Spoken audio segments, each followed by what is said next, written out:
गुरु माँ, पूजा करते हुए उबासी आना शुभ होता है या अशुभ? पूजा करते हुए उबासी आना ना तो शुभ होता है ना ही अशुभ होता है। ये बॉडी का एक नेचुरल प्रोसेस है और होता इसलिए है क्योंकि जब हम पूजा करते हैं, हम कथा सुनते हैं, हम मंत्र जाप करते हैं, हम मेडिटेशन करते हैं, तो हमारा माइंड जो है वो एक रीसेट मोड पे चला जाता है। हमारा नर्वस सिस्टम बहुत रिलैक्स हो जाता है और ऐसे में हमारी बॉडी जो है यॉर्निंग करने लगती है। चलो आपको कुछ कारण बताती हूँ जिससे आप जमाई या उबासी को कम कर सकते हैं और माइंड को और ज्यादा अटेंटिव बना सकते हैं। क्या आपने कभी नोटिस किया है, जब भी हम किसी चीज पे ज्यादा कॉन्सेंट्रेट करते हैं, फोकस करते हैं, हमारा ब्रेन जो है वो गर्म होने लगता है।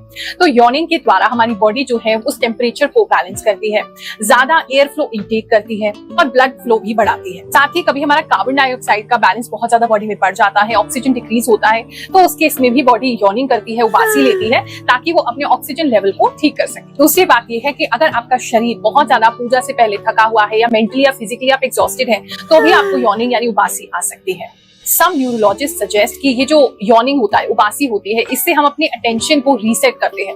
यानी कि अगर आप पूजा कर रहे हैं और आपका ध्यान इधर उधर भटक रहा है, तो बॉडी वापस से आपके फोकस को लाने के लिए भी उबासी ले सकती है। तो इसीलिए आपका ब्रेन दोबारा से पूजा में फोकस करने की बात कर रहा है, ना कि कोई पाप या पुण्य में फंस रहा है और ना ही कोई नेगेटिव एनर्जी आपके आसपास है। अब इसका सॉल्यूशन क्या है? कैसे आप उबासी को कम से कम कर सकते हैं? नींद को पूरा जरूर होना चाहिए। आपकी बॉडी थकी होगी, ब्रेन थका हुआ होगा, तो आप पूजा में कंसंट्रेट नहीं कर पाएंगे। दूसरा, थोड़ा कम खाना खा करके ही कृपया आप पूजा में बैठें।